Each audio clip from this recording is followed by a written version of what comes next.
أعوذ بالله من الشيطان الرجيم بسم الله الرحمن الرحيم إذا جاء نصر الله والفتح أرأيت الناس يدخلون في دين الله أفواجا فسبح بحمد ربك واستغفره إنه كان توابا ইখওয়ানুল মুসলিমিন মূলত কারা? ইখওয়ানুল মুসলিমিন মূলত হচ্ছে এমন কিছু ইসলামিক দল যারা গণতান্ত্রিক প্রক্রিয়ায় রাষ্ট্রীয় ক্ষমতা দখলের চেষ্টা করে এবং গণতান্ত্রিক প্রক্রিয়ায় অর্থাৎ ভোটাভুটির মাধ্যমে তারা ইসলাম কায়েম করতে চায়। তবে গণতান্ত্রিক প্রক্রিয়াটি ইসলামে হারাম বা নিষিদ্ধ। ইসলাম বা মূলধারার ইসলাম কখনোই গণতান্ত্রিক প্রক্রিয়াকে সাপোর্ট করেনি এবং ভবিষ্যতেও করবে না। কেননা গণতান্ত্রিক প্রক্রিয়ার সাথে ইসলামের মৌলিক অনেকগুলো বিষয়ের সাথে সংঘর্ষ রয়েছে। আজকে আমরা আমাদের দেশে যারা ইখওয়ানুল মুসলিমিন রয়েছে তাদের সম্পর্কে জানব। বাংলাদেশে মূলত জামাতি ইসলাম একটি বৃহৎ রাজনৈতিক দল। এদেরকেই আরব বিশ্বে ইখওয়ানুল মুসলিমিন হিসেবে ধরা হয়। তবে অন্যান্য যে ইসলামিক দলগুলো রয়েছে যারা ইসলামিক ব্যানারে এর পূর্বেও রাজনীতি করেছে এবং বর্তমানেও তারা রাজনীতি করছে এবং গণতান্ত্রিক প্রক্রিয়ায় ভোটাভুটির মাধ্যমে তারা ক্ষমতার কেন্দ্রে আসতে চায় এবং ক্ষমতায় এসে তারা ইসলাম কায়েম করতে চায়। যদি গণতান্ত্রিক প্রক্রিয়ায় তাদের ভোটের মাধ্যমে বিজয় অর্জিত হয় তবে যে ইসলাম বাংলাদেশে কায়েম হবে সেটা হবে একটি তথাকথিত ইসলাম। কেননা গণতান্ত্রিক প্রক্রিয়ার সাথে ইসলামের মৌলিক বিষয়গুলো সাংঘর্ষিক। এই গণতান্ত্রিক প্রক্রিয়ার সাথে জড়িয়ে রয়েছে সেকুলারিজম এবং আপনি যদি গণতান্ত্রিক প্রক্রিয়ায় অর্থাৎ ভোটাভুটির মাধ্যমে ক্ষমতায় আসতে চান তাহলে সকল ধর্মকে আপনাকে সমানভাবে গুরুত্ব দিতে হবে। এখানে সকল ধর্মকে সমানভাবে গুরুত্ব দেওয়া বলতে সকল ধর্মের মানুষের অধিকার বাস্তবায়নের বিষয়টি বোঝাচ্ছি না। এখানে মূলত এটা বোঝাচ্ছি যে ইসলামের এমন কিছু বিষয় রয়েছে যা অন্য ধর্মে সেটা ইবাদত হলেও ইসলামে সেটাকে পাপ বলে চিহ্নিত করা হয়েছে এবং শুধু পাপ বলে চিহ্নিত করা হয়নি, ইসলামের দৃষ্টিকোণ থেকে সর্বোচ্চ পাপ, সর্বাধিক গুনাহের কাজ হিসেবে চিহ্নিত করা হয়েছে। তার মধ্যে একটি হচ্ছে মূর্তি পূজা। আপনি যদি গণতান্ত্রিক প্রক্রিয়ায় ক্ষমতায় আসতে চান তাহলে আপনাকে মুসলিম ভোটারদেরকে যেভাবে গুরুত্ব দিতে হবে ঠিক একইভাবে অমুসলিম হিন্দু ভোটারদেরকেও গুরুত্ব দিতে হবে এবং হিন্দু ভোটারদের গুরুত্ব দেওয়ার জন্য আপনাকে কিন্তু তাদের সাথে তালে তাল মিলিয়ে চলতে হবে। যেটার উদাহরণ দিতে আমার খুব বেশি দূরে যেতে হবে না। এই তো মাত্র কয়েক মাস আগে আমরা দেখেছি যে বাংলাদেশ জামাতি ইসলাম সহ অন্যান্য রাজনৈতিক দলগুলো কিভাবে তারা মন্দির পাহারা দিয়েছে। আবার যারা মন্দির পাহারা দিয়েছে অর্থাৎ তারা পরমত সহিষ্ণুতার কথা বলেছে, তারা সেকুলারিজমের কথা বলেছে এবং সকল ধর্মের মানুষের অধিকার রক্ষার কথা বলেই এই অজুহাতে তারা মন্দিরে পাহারা দিয়েছে এবং মূর্তি পূজারকদেরকে মূর্তি পূজায় সহযোগিতা করেছে। অথচ মূর্তি পূজা ইসলাম ধর্মের সাথে তো কন্ট্রাস্টই, এমনকি হিন্দু ধর্মেও মূর্তি পূজা নিষিদ্ধ। আমরা যদি একটু মূল ধর্মগ্রন্থ দিয়ে হিন্দু ধর্মকে যাচাই করি তাহলে কিন্তু সেটা প্রমাণ হয়ে যাবে যে হিন্দু ধর্মেও মূর্তি পূজা নিষিদ্ধ। তাহলে মূর্তি পূজা হচ্ছে এমন একটি বিষয় হিন্দু ধর্মে যেরকম আমাদের দেশে মুসলিমরা কবর পূজা করে থাকে, মাজার পূজা করে থাকে। যেমন মূলধারার ইসলামের সাথে মাজার পূজার কোনো সম্পর্ক নেই, ঠিক একইভাবে মূলধারার হিন্দু ধর্মের সাথে বা বেদান্তবাদীদের সাথে, যেহেতু তারা বেদের অনুসারী হিসেবে নিজেদের দাবি করে থাকে, হিন্দু শব্দটি একটি ভৌগোলিক শব্দ। তবে ধর্মীয় তাদের প্রকৃত পরিচয়টা হওয়া উচিত ছিল বেদান্তবাদী, কেননা তারা বেদের অনুসরণ করে থাকে। তো সেই বেদের অনেক শ্লোক রয়েছে যেগুলোতে মূর্তি পূজাকে নিরুৎসাহিত করা হয়েছে এবং বলা হয়েছে যাদের বিবেক এবং বুদ্ধি লোপ পেয়েছে তারা আসামভূতির পূজা করে, যাদের বিবেক এবং বুদ্ধি একেবারেই লোপ পেয়ে গেছে তারা সামভূতির পূজা করে। অর্থাৎ চেয়ার টেবিল মূর্তি, এই যে আমাদের মুসলিমদের মধ্যে যারা হুলুল বা ইত্তিহাদে বিশ্বাসী যেমন চরমোনাই বা যত সুফিবাদীরা রয়েছে, এই হুলুল ইত্তিহাদ কিন্তু শুধু ইসলাম ধর্মের সাথে সাংঘর্ষিক না, এটা কিন্তু মূল হিন্দু ধর্মের সাথেও সাংঘর্ষিক। তো যাই হোক, সেটা একটি ভিন্ন আলোচনা। আজকে আমি আলোচনা করব ইখওয়ানুল মুসলিমিনদের সম্পর্কেই, যারা ইসলাম ধর্মকে ব্যবহার করে ভোটাভুটির মাধ্যমে রাষ্ট্রীয় ক্ষমতা দখল করতে চায় এবং ইসলাম প্রতিষ্ঠিত করতে চায়। এরা মূলত একটি বাতিল দল। সেই বাতিল দলের খাতায় অনেক আগেই নাম লিখিয়েছিল বাংলাদেশ জামায়াতে ইসলাম। এজন্য একটা কথা প্রায় বলে থাকি যে ইসলাম এবং জামায়াতে ইসলাম কখনো এক নয়। এই জন্য দেখবেন যে এই যে কিছুদিন আগে ডক্টর শফিকুর রহমান জামাতের যে বর্তমান আমির, সে কিন্তু বলছে একটা বক্তব্যে, দেখবেন যে ধর্ম বর্ণ এসব পরে সবার আগে মানবতা, এই যে কথাগুলো বলছে, সেকুলারদের সুরে সুর মিলাচ্ছে, তালে তাল মিলাচ্ছে। বাহ্যত কথাগুলো শুনতে অনেক সুন্দর লাগে, এগুলো যদি আমি বিশ্লেষণ করি তাহলে এদের আসল চেহারাটা ফুটে উঠবে। তো এরা মূলত হচ্ছে মুনাফিক, এবং এদেরকে কিন্তু যেমন যে আমাদের যে বিএনপির যে সাবেক প্রধানমন্ত্রী খালেদা জিয়া, সেও কিন্তু তাদেরকে তার একটি বক্তব্যে বলেছিল যে জামাতে ইসলাম হচ্ছে মুনাফিক। তো যাই হোক, জামাতে ইসলাম যাদের সাথে জোট করে ক্ষমতায় এর পূর্বে এসেছিল, রাষ্ট্রীয় ক্ষমতায় এককভাবে না আসতে পারলেও আংশিকভাবে তারা এসেছিল, বা সরকারের একটি অংশ হিসেবে তারা এসেছিল 4 দলীয় ঐক্য জোটের মধ্যে, তারাই তাদেরকে মুনাফিক ফতোয়া দিচ্ছে, মুনাফিক বলে উল্লেখ করছে। তা আসলেই তাই। তবে এটা শুধুমাত্র জামাতে ইসলামের সাথে না, যেহেতু আওয়ামী লীগ সরকার পতনের পর অন্যান্য যে ধর্মীয় রাজনৈতিক দলগুলো ছিল তারা কিছুটা ডিপে ছিল, এখন কিন্তু তারা ফ্রন্টে আসার চেষ্টা করছে। বাংলাদেশের মুসলমানদের আবেগকে কাজে লাগিয়ে তারা রাষ্ট্রীয় ক্ষমতা দখল করতে চায়। তবে আমি ব্যক্তিগতভাবে মনে করি, যদি সেকুলারিজম দিয়ে রাষ্ট্র পরিচালিত হয় তাহলে এই মুনাফিকদেরকে সুযোগ দেওয়াটা উচিত হবে না। আমাদের যে বর্তমানে যে রাষ্ট্র পরিচালনা করছেন সে তাদের চাইতে অনেক ভালো সেকুলার। যদি সেকুলারিজমের ভিত্তিতেই রাষ্ট্র পরিচালিত হয় তাহলে একজন ভালো সেকুলার দিয়েই রাষ্ট্র পরিচালিত হোক। এদের একটি মূলনীতি হচ্ছে রাষ্ট্রীয় ক্ষমতা দখল করা। তবে ইসলাম আমাদের কখনো রাষ্ট্রীয় ক্ষমতা দখলের জন্য আমাদের উৎসাহিত করে না।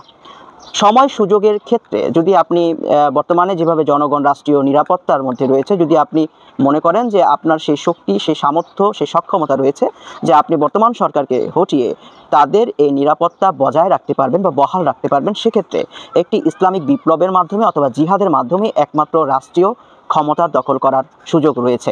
এর বাইরে যে গণতন্ত্র, পশ্চিমাদের তৈরি করা গণতন্ত্র, যেখানে অধিকাংশ মানুষের ভোটে একজন মানুষ নির্বাচিত হয়ে আসে, অর্থাৎ অধিকাংশ মানুষ যদি একজন অযোগ্য মানুষকে ভোট দেয়, একজন অশিক্ষিত মানুষকে ভোট দেয়, তাহলেই সে চলে আসবে ক্ষমতার কেন্দ্রে। কিন্তু ইসলাম আমাদের এভাবে রাষ্ট্রীয় ক্ষমতা দখলের জন্যই উৎসাহিত করে না।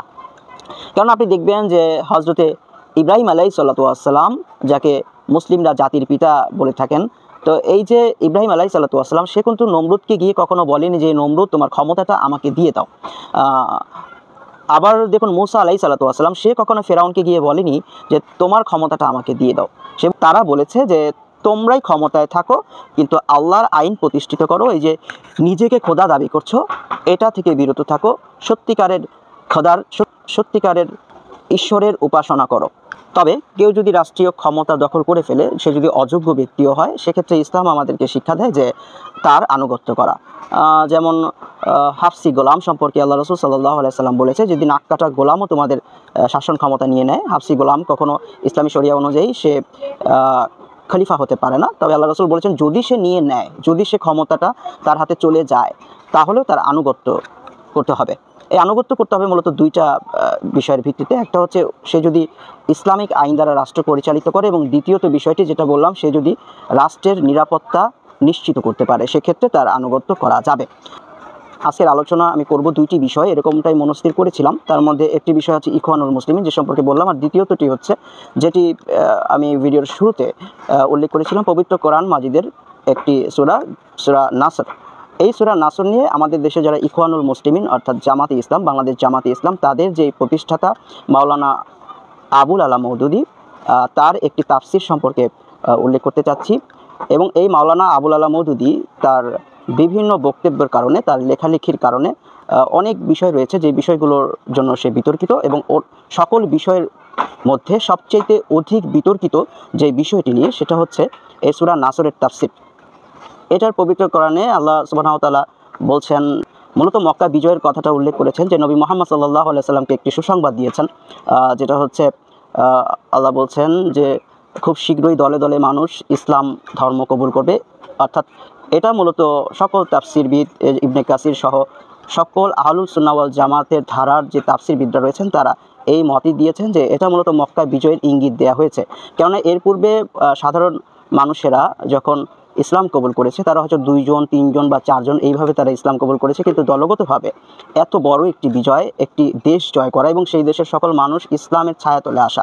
যেমন ওই সময় ইসলামের চরম শত্রু আবু সুফিয়ানও এবং তার পরিবার, তার স্ত্রী, আমরা জানি যে হিন্দা, সেও ইসলাম কবুল করে নিয়েছিল এই মক্কা বিজয়ের, মক্কা ফাতেহের পরে। তো আল্লাহ তার রাসূলকে মক্কা বিজয়ের সুসংবাদ দিয়েছিলেন এবং ইবনে আব্বাস রাদিয়াল্লাহু তাআলা আনহু এই সম্পর্কে বলেছিলেন, এই সূরার তাফসীর করতে গিয়ে উনি বলেছেন যে এইখানে মূলত আল্লাহ রাসূল সাল্লাল্লাহু আলাইহি সাল্লামের মৃত্যুর একটি সংবাদ দেয়া হয়েছিল এবং আল্লাহ রাসূলকে আল্লাহ সুবহানাহু ওয়া তাআলা তার মৃত্যু সম্পর্কে খবর দিয়েছিলেন। এবং এই সূরার সর্বশেষ যে আয়াতটি রয়েছে যেখানে বলা হয়েছে ফাসাব্বিহ বিহামদি রাব্বিকা ওয়াস্তাগফিরহু, অর্থাৎ আপনি বেশি বেশি আল্লাহ সুবহানাহু ওয়া তাআলার প্রশংসা করুন এবং তার কাছে ক্ষমা প্রার্থনা করুন। এই যে ক্ষমা প্রার্থনা করা, মোটামুটি অন্যান্য আয়াতের তাফসীরগুলো মোটামুটি ঠিকই ছিল, কিন্তু একটি তাফসীর লেখার জন্য যে 13 ধরনের ইলমের প্রয়োজন হয়, সেই ইলমের অধিকারী মাওলানা আবুল আলা মওদুদী ছিলেন না। তো তিনি তার আকল দিয়ে এই আয়াতের তাফসীরটি করেছেন যে নবী মুহাম্মদ সাল্লাল্লাহু আলাইহি সাল্লামের গুনাহ ছিল, তিনি পাপী ছিলেন, তার উপর অর্পিত দায়িত্ব তিনি সঠিকভাবে পালন করতে পারেননি, কিংবা সেখানে হতে পারে কিছু ঘাটতি ছিল। যেহেতু সাধারণ মানুষরা কখনোই কোনো কাজ পুঙ্খানুপুঙ্খভাবে করতে পারে না, ঠিক নবী মুহাম্মদ সাল্লাল্লাহু আলাইহি সাল্লামকে পৃথিবীর অন্যান্য মানুষের মতোই তিনি ভেবে নিয়েছিলেন। কেননা তিনি যখন এই তাফসীর লিখেছেন তখন এটা তার বোধের ঊর্ধ্বে ছিল যে নবী মুহাম্মদ সাল্লাল্লাহু আলাইহি সাল্লাম উপর থেকে নিয়ন্ত্রিত হতেন। অর্থাৎ যে আরবের যখন ইসলাম আগমনের পূর্বে যখন আরবে কাবা ঘর উলঙ্গ হয়ে তাওয়াফ করা হতো, নবী মুহাম্মদ সাল্লাল্লাহু আলাইহি সাল্লাম একদা উলঙ্গ হয়ে তাওয়াফ করতে গেলে উনি যখন মানে কাপড় উঠাবেন এমন অবস্থায় আল্লাহ তাকে অজ্ঞান করে দিয়েছিলেন। এবং তখন যখন মানুষ মূর্তি পূজা করতো, নবী মুহাম্মদ সাল্লাল্লাহু আলাইহি সাল্লাম যখন শিশু ছিলেন, কিশোর ছিলেন, উনি কখনোই মূর্তির কাছে মাথা নত করেননি, সেই বয়সেও, অর্থাৎ বালেগ হওয়ার আগেও। তো আল্লাহ সুবহানাহু ওয়া তাআলা তার রাসূলকে ছোট থেকে এইভাবেই একটি সুরক্ষিত গণ্ডির মধ্যেই রেখে তাকে লালন পালন করেছেন এবং আমৃত্যু কোনো অন্যায়মূলক কাজ বা সীমালঙ্ঘন করার মতো কাজের দিকে ধাবিত হতে দেননি। তো এটাই হচ্ছে মূলত মূল কথা। এরকম অনেক বিষয় আছে যে বিষয়গুলো আবুল আলা মওদুদীর ব্রেনে ছিল না এবং উনি সাধারণ আকল দিয়ে এই তাফসীরটি লিখেছে, যেটি হচ্ছে সবচেয়ে বিতর্কিত একটি তাফসীর। তবে দুঃখের বিষয় হচ্ছে এটা না, দুঃখের বিষয় হচ্ছে একটা মানুষ একটা লিখেছে, একটা বই লিখেছে তাফসীর, যেহেতু আবুল আলা মওদুদী সুফিজম দ্বারা প্রভাবিত ছিল এবং যে কোনো তাফসীর লিখতে হলে তাফসীরটা কিন্তু যদি সহি শুদ্ধভাবে আপনি লিখতে চান সেক্ষেত্রে আপনার সালফে সালিহিনদের মত অনুযায়ী লিখতে হয়। সালফে সালিহিনদের মত বিভিন্ন হাদিসের রেফারেন্সগুলো উল্লেখ করেই লিখতে হয়। আবুল আলা মওদুদী এখানে সে কাজটি করেননি, উনি ওনার আকল দিয়ে চেষ্টা করেছেন। এবং সুফি, ওই যে জগা খিচুড়ি, যেটা সুফিবাদ হচ্ছে একটি জগা খিচুড়ি, আগে বলেছিলাম, বিভিন্ন ধর্মের মিক্সচার, বিভিন্ন দর্শনের মিক্সচার। এই ধর্ম এবং দর্শনকে এক করে দিয়ে উনি নিজস্ব আকল এগুলো মিলিয়ে উনি মূলত তাফসীর লিখতে গিয়ে এখানে একটি বড় ধরনের অন্যায় এবং ভুল করেছে। যেহেতু সুফিবাদ দ্বারা প্রভাবিত, তার জন্য এটা অস্বাভাবিক কিছু না, আমি স্বাভাবিকই বলবো। তবে দুঃখের বিষয় হচ্ছে বাংলাদেশে বর্তমানে যারা জামাতে ইসলাম করে থাকেন তারা এই মাওলানা আবুল আলা মওদুদীর এই ভুলটিকে এড়িয়ে যেতে চান। আবার কিছু মানুষ আছেন তারা এড়িয়ে যান না, তারা সাফাই গান, তারা এটা বোঝাতে চান যে সকল মানুষের তো ভুল ত্রুটি থাকতেই পারে, নবী সাল্লাল্লাহু আলাইহি ওয়াসাল্লামের কিছু ভুল ত্রুটি থাকতেই পারে, এই জন্য হয়তো আল্লাহ তাকে এখানে ক্ষমা প্রার্থনা করতে বলেছেন, তওবা করতে বলেছেন। এই যে কথাগুলো, এই কথাগুলো কিন্তু ইমানের সাথে সাংঘর্ষিক হয়ে যাবে। শুধুমাত্র এটাকেই বোধহয় বলে দলকানা। তো আপনি আপনার নেতাকে ভালোবাসেন, আপনি আপনার দলকে ভালোবাসেন, সবই ঠিক আছে, কিন্তু সেটা এমন পর্যায়ে যাওয়া উচিত না যেটা আপনার ঈমান ভঙ্গ করে দিবে, যেটা নবী মুহাম্মদ সাল্লাল্লাহু আলাইহি ওয়াসাল্লামকে ছোট করা হবে। আল্লাহ সুবহানাহু ওয়া তাআলা তার রাসূলকে যেইভাবে লালন পালন করেছেন, লালন পালনে যেই ধরনের ন্যায্যতা প্রদর্শন করেছেন, সেই ন্যায্যতার বিরুদ্ধে আঙুল তোলা হবে এবং প্রশ্ন তোলা হবে। তো আমাদের উচিত এই সমস্ত দলকানা বিষয়গুলো আমাদের মাথা থেকে ঝেড়ে ফেলে দিয়ে যে ভুল করেছে এটা স্বীকার করা, যে আবুল আলা মওদুদী এই ভুলটি করেছেন, তার পক্ষে সাফাই গাইতে গিয়ে আপনি কখন অমুসলিম হয়ে গেছেন, জামাতে ইসলাম হতে যেয়ে আমরা যেন কেউ অমুসলিম না হয়ে যাই, এই বিষয়টা কিন্তু খুবই গুরুত্বপূর্ণ, বিশেষ করে বাংলাদেশে যারা বাংলাদেশ জামাতে ইসলাম দলটি সাপোর্ট করে থাকেন তাদের জন্য। তো যাই হোক, মহান আল্লাহ সুবহানাহু ওয়া তাআলা যদি ভালো মনে করেন, যদি কল্যাণ মনে করেন, তাহলে নিশ্চয়ই কোনো যোগ্য নেতার হাতেই আল্লাহ সুবহানাহু ওয়া তাআলা ক্ষমতা তুলে দিবেন এবং বাংলাদেশে ইনশাআল্লাহ অদূর ভবিষ্যতে প্রকৃত ইসলাম কায়েম হবে, প্রকৃত ইসলাম প্রতিষ্ঠিত হবে। আর সর্বোপরি এটাই বলতে চাই যে ইসলাম এবং জামাতে ইসলাম দুই জিনিস, দুইটিকে কখনোই এক করা যাবে না।